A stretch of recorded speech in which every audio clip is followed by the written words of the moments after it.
Hi guys, welcome back. I mentioned in my last video, if you've seen it, you might not have seen it, that I was going to do a talk on my rifle. This is a Gag M4. Will not be shooting in this video. I just don't have time. Right, and also, I broke it. It needs something doing to it. It's not a big problem. It doesn't happen very often. It's never happened before to me.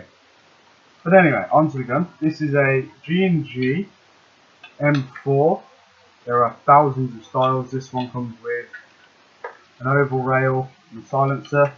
The front grip, this sight and this particular handle or grip for the gun are different. The grip you normally get is sharper than this, so it doesn't feel as good on the hand.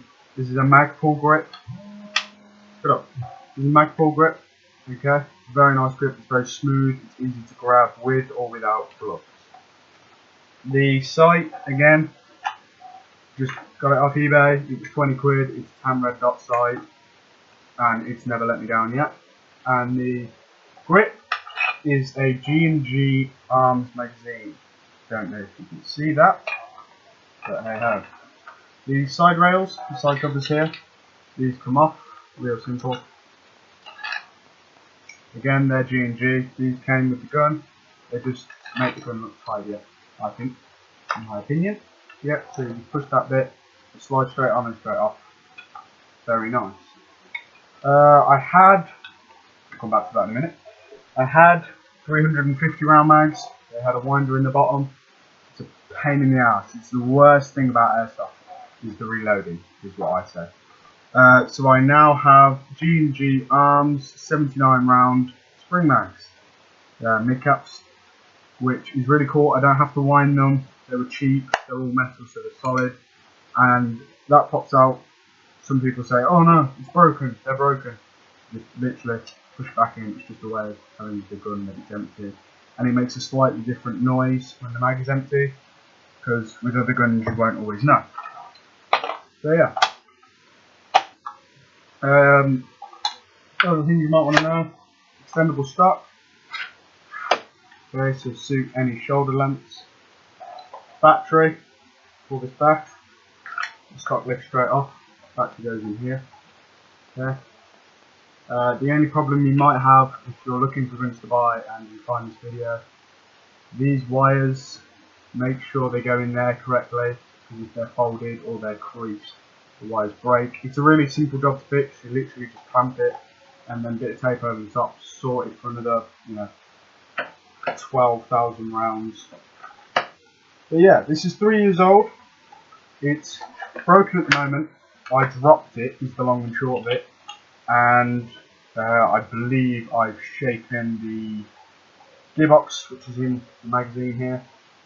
So yeah, it's going in for repair soon, and it will be up and running shortly. But yeah, there it is.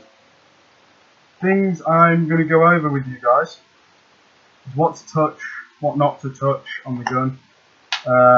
Bits that you need to clean regularly, bits that can be cleaned not so often at all, really. But yeah, things you want to clean are the barrel, so down there, where the BBs come out, okay?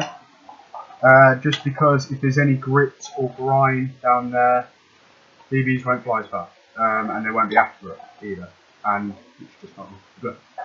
So to do that, you'll get a cleaning rod if you buy the guns new. Second hand, you might not get a cleaning rod, but you can pick them up for like 2-3 quid. What we've done is we've got an old duvet sheet. Literally just tear out the duvet sheet, wrap it gently round, down the barrel. Once, if it comes out grimy, keep doing it with different cloths each time, so change the cloth regularly. And do that until the barrel comes out clean, you'll be sorted. You'll be golden. The hop up on this is in here. I've taken the sight off so you can see this better. So you pull this back, okay, there's your hop adjuster. So I believe backwards is more hop. My bad. Forwards is more hop, backwards is less hop. The hop is, it's almost like a little bead in here in the barrel that adjusts how far your BB will travel before it flies up or flies down. Some people prefer a BB to fly down just a little bit so that they can overcompensate. So if they're aiming for the head, they know they're going to hit someone in the chest. Some people like to overcompensate on lift on the BB, so that if they're aiming for someone's chest, they're more likely to hit them in the face. I don't know why. At the end of the day, I personally like my BBs to fly straight and true. Best thing to use on this, I've found, is 0.25 gram BBs. Some people use 3s, some people use more powerful batteries, so they can use 3s. At the end of the day, it's your preference, it's your gun, each gun is different. I've seen 2 of these, and one of them used 0.2s, which are lighter, and the other used 0.35s, which are very heavy for a BB. At the end of the day, guys, it's your gun, it's your preference, what you want to shoot with. Up to you, don't really mind. To take the gun apart, you unscrew this here, which is a bitch to do. Excuse my language. It's a bitch to do, right? But this comes off. The silencer is just a screw thread silencer, a suppressor, a noise reducer, whatever you want to call it. There it is. Comes out really simple and easy. Screw it back in. Once you've got that off, you can basically take the entire gun apart. Things you do not want to piss around with is the hop. Unless you know what you're doing, you don't want to be taking apart the hop, seeing how it works, because you'll never get it put back together. The other thing you don't want to be touching is the gearbox in there, and your full auto, semi and safe settings. Okay, because if you screw up your gearbox, your gun won't work. New gearboxes are expensive depending on what gun you've got. Okay, and your fire selects. Okay, you don't want to be messing around with them, because if they break, you know, you might only get full auto, which reduces your engagement zones for certain sites. You might only get single, which for those of you who like full auto will annoy you. Okay. Other thing you might want to know is I get a lot of people ask me at sites what this button is for. They're like, this button's pointless. I mean, I push it and it goes meh, and it makes a funny noise. That is to relieve the pressure in the gearbox in here. So after you've done Days Airsoft, you push that button, it relieves tension in the gearbox, make sure it doesn't sit there getting tense, getting cold, freezing. So after you've done the Days Airsoft, give that button a little push. If it doesn't make a noise, don't worry about it, alright? Some of them don't make noises, some of them do. As far as range goes on this beauty, the range was really good for me. I could hit, 60 to 70 meters very accurately on 2.5s. Okay, I have just put a new hot rubber in. It's a slightly harder hot rubber. It's a slightly fatter hot rubber, which has given me another 20 meters range, which is sweet, because I can now shoot people in the head and they have no idea where I am.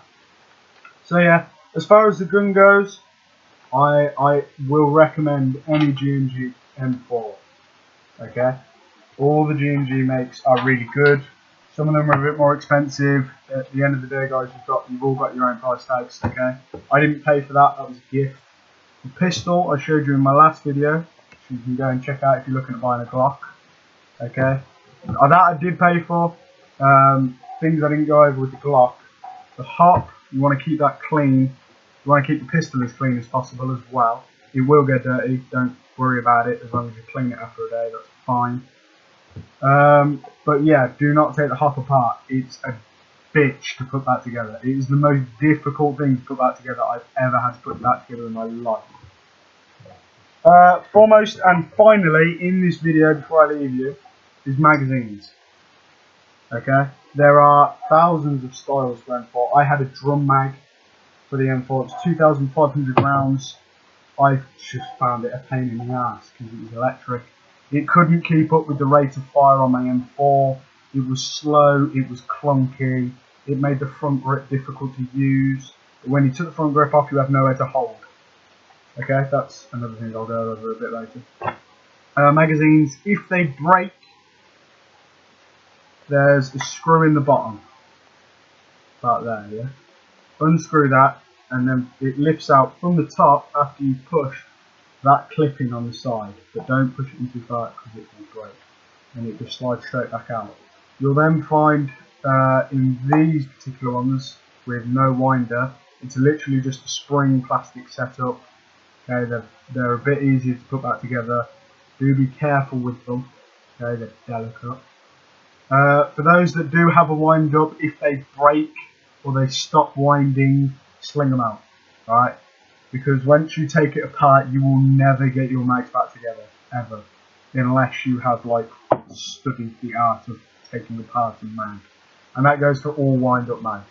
I know very few people who can take one apart and put one back together within like an hour and it still works. Okay, it's cheaper for some places that do repairs. It's cheaper to just go out and buy another 350 round mag. Okay, so yeah, that's my talk on mags. Finally, I know I've said that a couple of times now, but finally, what we'll go over finally, very finally, and I promise this is finally, is where to hold guns. Now a lot of people, you see, who don't have grips, will hold a gun here like this. And they'll be saying, sometimes they'll say, oh, my gun's jamming, it's firing like 2 BBs at the same time on single fire, and you know, when I do full auto, it's not working. If you put any kind of pressure on the mag by holding it, right, you're moving the mag. The BBs don't sit where they should be in the gun, and they don't get pushed up properly by the spring. They might clip something on the way past and not go in properly, so that when you fire your next shot, the next BB pushes it in and 2 come out. This means you won't get range. This is bad for the gun. It can jam, okay? And jams are a pain in the ass because it might take you half an hour to find it. It might take you 10 minutes to take the gun apart and put it back together. So that's 40 minutes of game time, okay? So yeah, I would seriously recommend getting a grip for you.